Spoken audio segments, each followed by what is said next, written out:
Olá, tudo bem com você? Espero que sim. Cá estou eu, professor Alain, em mais uma aula aqui do SOT Educação. E hoje para você o tema Segunda Guerra Mundial, antecedentes e eclosão, como ela aconteceu, né? Veja, talvez poucos temas da história sejam tão explorados, né, pelo cinema, séries de TV, videogames, livros e por aí vai. É um tema que sempre circula muito no nosso imaginário, a Segunda Guerra Mundial, pelo tamanho que ela teve, pelo modo terrível como ela terminou, com 2 bombas atômicas, pela tragédia do Holocausto, pelo nazismo, fascismo, horror toda da situação que se criou e por aí vai. Mas certamente é uma guerra que em algum momento você já topou com algum assunto, alguma relação, alguma menção a esse terrível conflito do século XX, ok? Agora, como que vai se dar o terreno, o enredo, que vai permitir que essa tragédia venha a acontecer com a humanidade, tá? Vou começar primeiro por aqui, os fatores para a guerra. Olha essa imagem. Aqui eu tenho um soldado francês, no caso o Marechal Ferdinand Foch, da França, impondo então aos alemães os termos. Quais termos? O Tratado de Versailles. É interessante dizer como Hitler, na propaganda nazista, por exemplo, o tempo todo chamava o Tratado de Versalhes de Ditado de Versalhes, como se fosse uma ditadura terrível imposta à Alemanha por França e Inglaterra no final da Primeira Guerra Mundial. Por isso que os tratados pós-Primeira Guerra Mundial são tratados punitivos e não tratados de paz que realmente celebraram a paz e estabilizaram o continente europeu ou qualquer coisa próxima disso, né? Resultado, nós temos então os efeitos danosos do Tratado de Versalhes de 1919, levando a um sentimento de revanchismo alemão, ou seja, os alemães querem dar revanche. Eles sentem-se ofendidos, humilhados pelo realmente pesado teor do Tratado de Versalhes. Segundo ponto, o nacionalismo italiano e a tal vitória amputada, que era o sentimento criado entre os nacionalistas italianos de que, de algum modo, eles participaram da Primeira Guerra Mundial, venceram e não ganharam aquilo que foi prometido a eles por França e Inglaterra. Ou seja, estavam no lado vencedor, mas não tiveram as conquistas econômicas e territoriais da vitória. Isso causou um sentimento ruim no nacionalismo italiano. E outro ponto que se coloca aqui, os efeitos terríveis da crise de 1929, que não podemos esquecer, foi um combustível fundamental, não para o surgimento do fascismo, que vinha desde 22, mas para o seu fortalecimento, mas sobretudo para o surgimento do nazismo, que chega ao poder na Alemanha já em 1933. Desemprego, hiperinflação, tudo isso criou um combo, né? Um conjunto de desgraças que acabou levando os alemães e também os italianos a abraçarem aquelas formas de governo tão autoritárias, tão fechadas quanto o nazifascismo, ok? Visto isso, também temos um outro ponto, que é o isolacionismo diplomático dos Estados Unidos da América. Ou seja, após a Primeira Guerra Mundial, os americanos meio que deixaram a Europa de lado e ficaram muito pensando só no contexto americano, sem se importar com o contexto geopolítico do mundo. E aquela, mas faz sentido, pô, é o país deles, eles têm que se focar neles. Ok. Só que por mais que você foque no seu país, você não pode esquecer do fato de que você pertence ao mundo, você faz parte de um mundo. Então, se acontece algo muito grave no mundo, vai impactar também no seu país. Essa é a ideia. E como naquele momento a maior potência eram os Estados Unidos, se algo desse muito errado, e como vimos, deu no mundo, isso impactaria também os Estados Unidos da América. Aí, além disso, também temos o fracasso retumbante da Liga das Nações. Lembra que a Liga das Nações, meio que a avó da ONU, né? Foi uma tentativa de criar uma organização internacional no final da Primeira Guerra Mundial para evitar uma nova guerra. Mas ela já nasceu fracassada. Os Estados Unidos, que deram a ideia, não participavam. A União Soviética, porque socialista, foi excluída. A Alemanha foi excluída. O Japão pulou fora. Quer dizer, atores fundamentais, países importantíssimos naquele cenário, não participavam. Então, quer dizer, ela não tinha legitimidade. Por isso que a Liga das Nações fracassou com a política de apaziguamento. O que é essa bendita dessa política de apaziguamento? É a política desse homenzinho aqui, eu vou voltar, esse homenzinho aqui, o primeiro-ministro britânico na época, o Sr. Neville Chamberlain, de tentar sempre acalmar Hitler, acalmar Mussolini. Ou seja, Hitler ia lá, anexava um território e chegava o Chamberlain e falava: não, Hitler, não faça assim, é feio, não pode, não faça isso, tá. Aquela história, todo mundo estava vendo, inclusive um outro britânico, na época já tinha um outro britânico lá chamado Winston Churchill, que via o Neville Chamberlain tentando conversar com Hitler e acalmar Hitler. E via que essa política de apaziguamento não iria funcionar, porque toda vez que o Hitler avançava no território, viu o Chamberlain, poxa, Hitler, não pode. E o Hitler, não, Chamberlain, era só isso que eu queria. Daí a pouco vai lá Hitler, anexa mais um território pro Chamberlain. Hitler, já tínhamos conversado. E o Hitler o quê? Não, Chamberlain, agora estou bem assim. Ou seja, essa política de apaziguamento foi dando cada vez mais a certeza para Hitler e Mussolini que eles poderiam sair anexando território, invadindo, que nada seria feito. Seria tudo porque é uma conversinha, ó, não faz de novo, e era isso. Ou seja, aos poucos, essa política de apaziguamento se mostrou um erro terrível, porque ela alimentou o desejo expansionista alemão, italiano e por aí vai, né? Então, isso não foi capaz de frear a expansão nazi-fascista, no contexto europeu, né? E nem a questão do expansionismo japonês lá no Oriente. Agora, por que eles não frearam? Por que França e Inglaterra não frearam Adolf Hitler quando dava para ter feito? Porque naquele momento, pasmem, os franceses e ingleses tinham mais medo da expansão soviética de Joseph Stalin.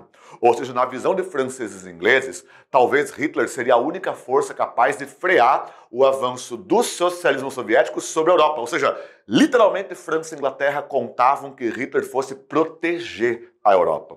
O que se mostrou um terrível engano, porque depois o próprio Hitler foi saquear a Europa. E além de tudo isso, nós temos algumas questões, né? Como, por exemplo, a formação do eixo Roma-Berlim-Tóquio, ou seja, a aliança entre a Itália fascista, a Alemanha nazista e o Japão imperialista, lá do Extremo Oriente, do imperador Hirohito, tá? E aí, como que vai se dar isso? Olha só como o mundo estava tensionado naquele momento. O Japão havia invadido a Manchúria, nordeste da China. Quer dizer, era aqui que começava então a chamada Segunda Guerra Sino-Japonesa. Aliás, até os chineses não chamam de Guerra Mundial, eles chamam de Guerra Sino-Japonesa. Então, uma guerra entre o Japão e a China, que foram os dois principais beligerantes naquele contexto, né?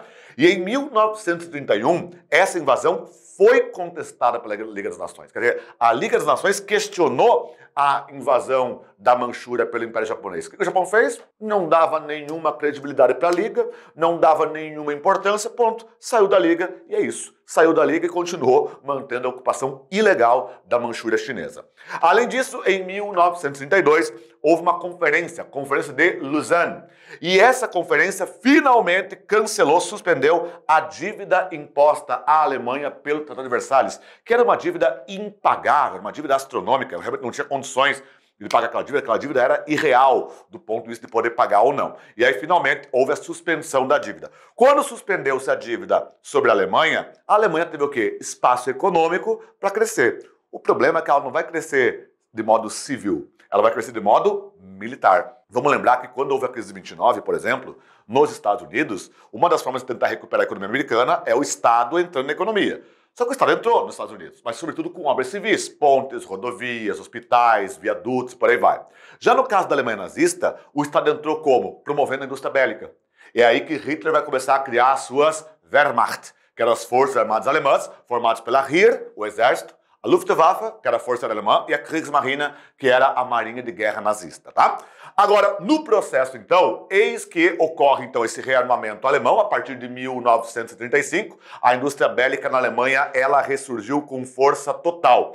Além de Hitler violar artigos claros do Tratado de Versalhes que proibiam a Alemanha de ter exército. Ele vai realizar o alistamento militar massivo entre os jovens alemães. E note, Hitler está violando item por item do Tratado de Versalhes. Aí você se pergunta, mas Alain, por que não pararam ele então? Lembra? Porque França e Inglaterra ainda achavam que Hitler iria proteger a Europa da invasão de Stalin e dos soviéticos, ok? Então por isso, tá? Outro ponto, a Alemanha invadiu também a Renânia, que era uma fronteira com a França, que a França havia anexado da Alemanha no final da Primeira Guerra Mundial. E o curioso, agora a França foi agredida, porque os alemães entraram na Renânia em 1936 e a França não deu um pio, não se disparou um tiro. Simplesmente os tanques e tropas alemães entraram na Renânia e ficou por isso mesmo. Nem a França, nem a Liga das Nações sequer reagiram ou esboçaram qualquer tipo de reação. Agora, um fato curioso aqui é que em 1936 a Itália, o reino da Itália, aderiu ao Pacto Anticomintern. Por que esse Pacto Anticomintern é importante? Porque esse é o pacto que a Alemanha nazista e o Japão imperialista haviam assinado contra os comunistas. Então, o Pacto Anticomintern é um pacto anticomunista. Então, já havia uma aliança entre Hitler e Hirohito no Japão. Agora, entra quem? Benito Mussolini, Itália. Olha esse cartaz de propaganda do japonês, que mostra as crianças japonesas, alemãs e italianas com suas bandeiras, e aqui os líderes Hitler, Hirohito e Mussolini. Estava formado o eixo Roma, Berlim, Tóquio, as tropas do eixo, o eixo Itália, Alemanha e Japão, que vai ser o grande inimigo a ser batido na Segunda Guerra Mundial, né? E aí, resultado, na Espanha, os nazifascistas puderam testar os seus equipamentos, seus armamentos, na famosa Guerra Civil Espanhola, em 36 e 39, apoiando Francisco Franco, também fascista, que venceu. Também temos que em 38 Hitler vai e anexa sua terra natal, a Áustria, à Alemanha, o chamado Anschluss. Lembrando que Hitler era originalmente austríaco, então anexa aqui, Hitler vai lá e toma a Áustria para si e coloca dentro do território alemão. E além disso também temos um movimento legitimado por um plebiscito, ou seja, ocorreu um plebiscito e esse plebiscito deu a Hitler o direito de manter a Áustria consigo. Ou seja, os austríacos foram às urnas e votaram que eles queriam fazer parte do Terceiro Reich, que era o nome dado à então Alemanha nazista, ok? Além disso, outro território foi invadido por Hitler. Agora foi a vez da então Tchecoslováquia, os Sudetos. Hoje nem existe mais Tchecoslováquia, né? Hoje tem Eslováquia, que é um país, capital Bratislava, e outro que é a República Tcheca, outro país, capital Praga. E de repente aqui, eis que ele invade então a Tchecoslováquia. Hitler, ele partiu da ideia, olha só, de que aquelas terras eram terras germânicas, porque tinha alemães. Alan, tinha alemães? Tinha. Uma minoria. Só que na doutrina nazista, onde houver alemães, há Alemanha. Quer dizer, o cara vai lá e anexa um território cuja minoria era Alemanha e anexa todo o território. Detalhe, isso é gravíssimo. E nesse momento gravíssimo, a Tchecoslováquia chegou a reivindicar proteção da França. Quer dizer, a Tchecoslováquia pediu para a França proteger o seu território soberano da agressão e da invasão nazista. Resultado, Neville Chamberlain, o homenzinho do apaziguamento, esse senhor de chapeuzinho aqui, da Inglaterra, foi a Berlim. E aí o Mussolini, ditador da Itália fascista, propôs a Chamberlain que então se realizasse uma conferência. Uma conferência para discutir o quê? A Tchecoslováquia. E fez essa conferência. Foi a chamada Conferência de Munique, em 36. Agora, olha o que está de errado aqui. A conferência é sobre a Tchecoslováquia. É sobre uma agressão feita contra os tchecoslovacos. Quem estava na conferência? Inglaterra, França, Alemanha e Itália. Quem não estava? A Tchecoslováquia. Foi deixada de fora. Notou? Simplesmente o país mais interessado, o agredido, a vítima, foi deixado de fora desse processo. Então aí você vê que era uma carta já bastante marcada. Aqui está Hitler, Mussolini, aqui está o presidente francês e aqui o Neville Chamberlain da Inglaterra, né? Resultado, a anexação alemã dos Sudetos foi aprovada, quer dizer, foi uma conferência só para todo mundo ficar olhando, né? Aprovou-se então a anexação e, portanto, a agressão alemã. Entretanto, impôs-se um limite. Olha a novidade. Chega, Hitler, agora não dá mais. Chega aí, não pode. Apaziguamento. Não pode. Então colocou-se um limite. Agora pensa comigo. Qual que era o limite? Você não pode anexar o corredor polonês. O que era o corredor polonês? Quando terminou a Primeira Guerra Mundial, tinha um pedaço da Alemanha aqui, um pedacinho da Alemanha aqui, e a Polônia vinha embaixo fazer um corredorzinho com acesso ao mar para a Polônia. E Hitler nunca aceitou aquilo. Ele dizia que era uma agressão ao território alemão. Mas aqui falou-se o quê? Hitler, ok, você anexou isso. A Polônia não. Ninguém toca na Polônia. Agora pensa comigo. Em diferentes momentos, Neville Chamberlain, com a sua política de apaziguamento, falou coisa semelhante. E toda vez que Hitler ia lá e anexava um território, ficava por isso mesmo. Hitler tinha alguma razão para acreditar que alguém faria de fato alguma coisa se ele eventualmente anexasse a Polônia? Percebeu? Ou seja, por isso que essa política de apaziguamento foi um desastre. Ela empurrou o mundo para o abismo da Segunda Guerra Mundial. Hitler poderia ter sido parado muito antes e poderia ter sido evitado aquele mundo de mortes que vai ocorrer no conflito, né? Resultado, o que os europeus não sabiam naquele momento?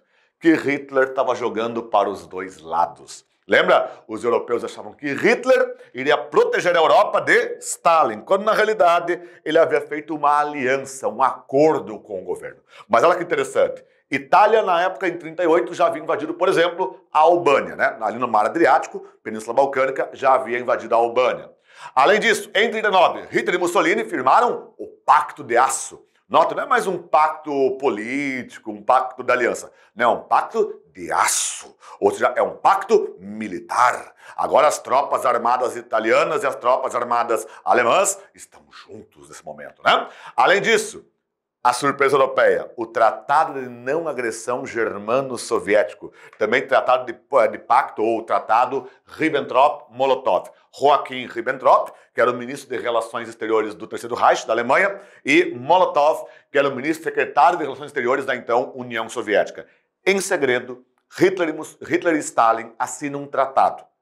Mas note, não é um tratado de paz, nem de amizade, eles se odeiam. Eles são correntes políticas muito diferentes, ok? Eles se odeiam, eles são inimigos mortais. Mas naquele momento eles concordam em fazer um tratado de não agressão. Tipo, eu odeio você, mas eu me comprometo a não te agredir. E você me compromete a não me agredir em troca de alguma coisa. Que coisa? A Polônia. Ou seja, os dois concordam que, em caso de uma guerra, os dois não se agrediriam. E que dividiriam a Polônia entre si. Ou seja, parte da Polônia vai para a União Soviética, parte da Polônia para a Alemanha. Por isso que a Polônia realmente tinha uma vizinhança complicada. Imagina ali a Polônia, um estado naquela época criado ao final da Primeira Guerra Mundial. De um lado você tem a União Soviética de Stalin, no outro lado a Alemanha de Adolf Hitler. Quer dizer, a situação da Polônia realmente era das piores. Tem uma coisa que os poloneses não têm, boas memórias históricas da Alemanha ou da União Soviética por conta desse processo. Né? E aí, resultado, então, a ideia, Hitler já tinha planejado tudo. Ele já tinha organizado tudo. Lembra? Os europeus contavam que Hitler fosse protegê-los de Stalin, quando na verdade Hitler estava fazendo acordos com Stalin para fatiar a Polônia, um estado soberano entre os dois. Resultado, quando começa a guerra? Nessa foto. O que você está vendo nessa foto aqui, ó, são soldados alemães, ok? São soldados alemães aqui, tirando a cancela que havia, a fronteira, vamos dizer assim, bem na fronteira entre a Polônia e a Alemanha. Do lado de cá a Alemanha, do lado de cá a Polônia.